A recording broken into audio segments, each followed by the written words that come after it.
Ada's Violin, The Story of Recycled Orchestra of Paraguay by Susan Hood, illustrated by Sally Comfort. Ada Rios grew up in a town made of trash. Every morning at dawn, Ada heard the first garbage trucks rumble and roll down the road of Catura. Beep, beep, beep. Backing into the landfill, they tipped their loads up, and crash! The trash came tumbling down, 1,500 tons each day. Ada and her friends watched as the gancheros, recyclers, scrambled, tearing into plastic bags with long-handled hooks, pushing aside moldy produce and grabbing anything they could recycle or sell. The going rates?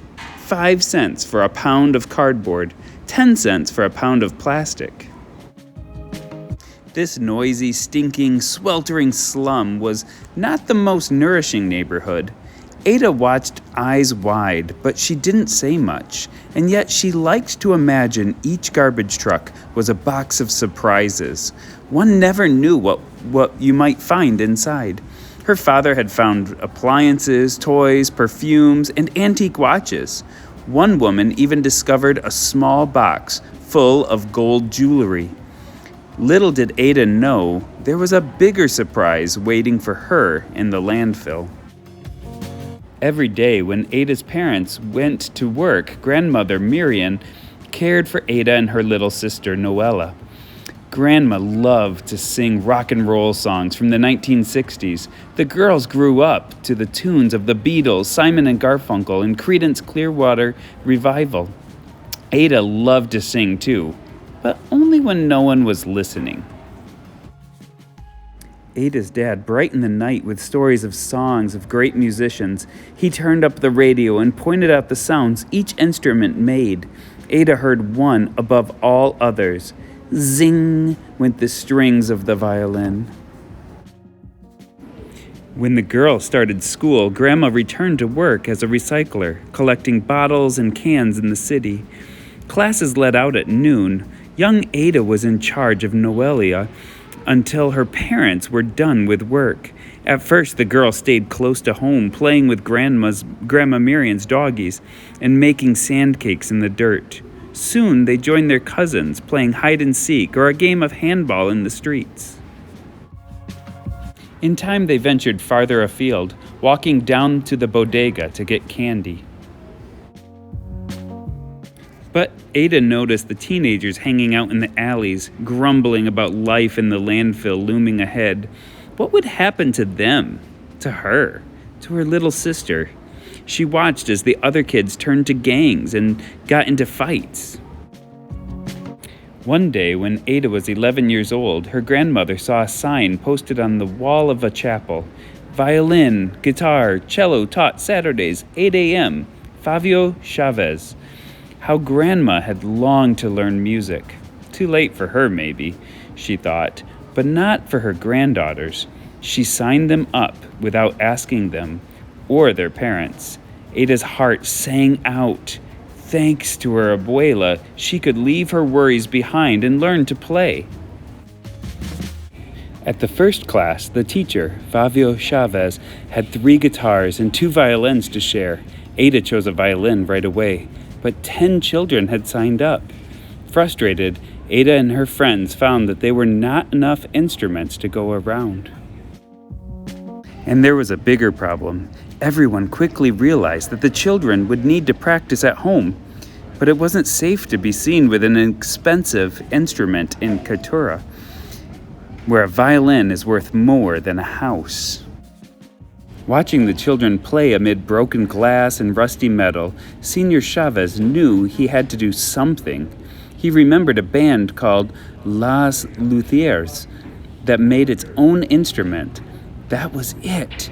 He asked Nicolas Cola Gomez, a ganchero and carpenter, for help.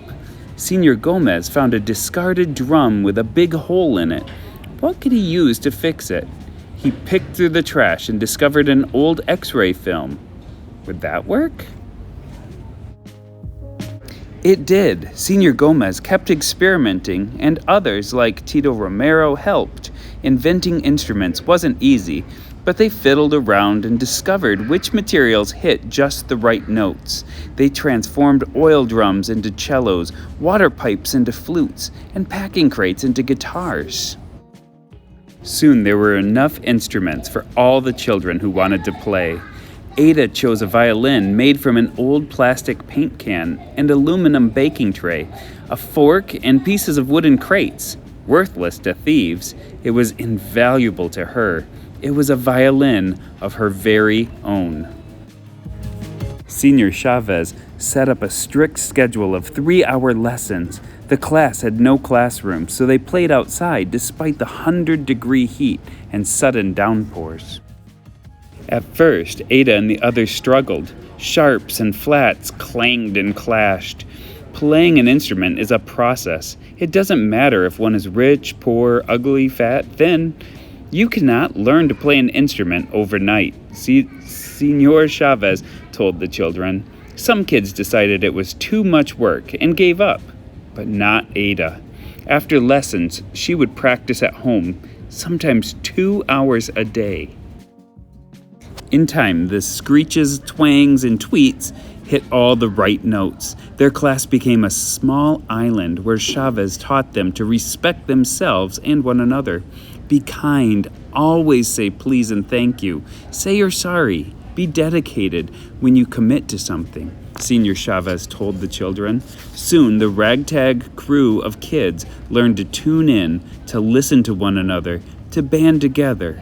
The recycled orchestra was born. From then on, there was something new in the air in Catera. Rancheros trudging home from the landfill might lift their heads to hear the sounds of Ada's violin, or the strains of Bibi's cello, or the strums of Noelia's guitar. A symphony of sound helped to lift them beyond the heat, the stench, and their aching backs.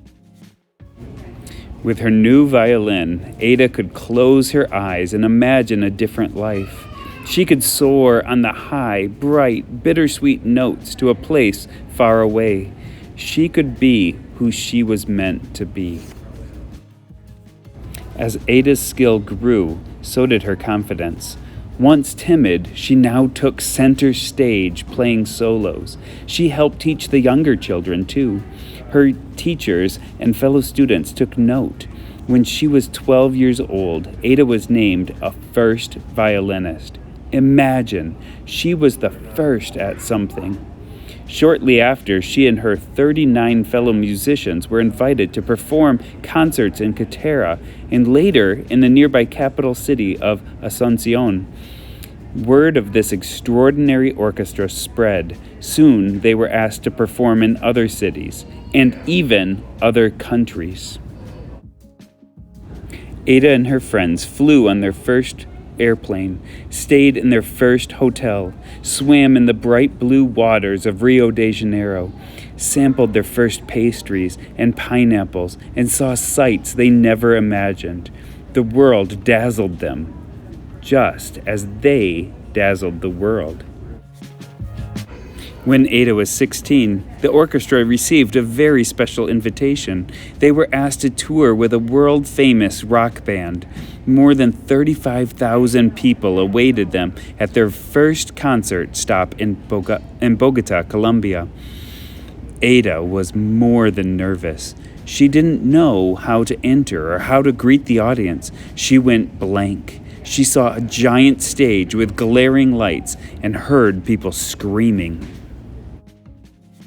But she didn't have to worry. As the recycled orchestra took the stage, the people who had paid to see the rock band cheered for them.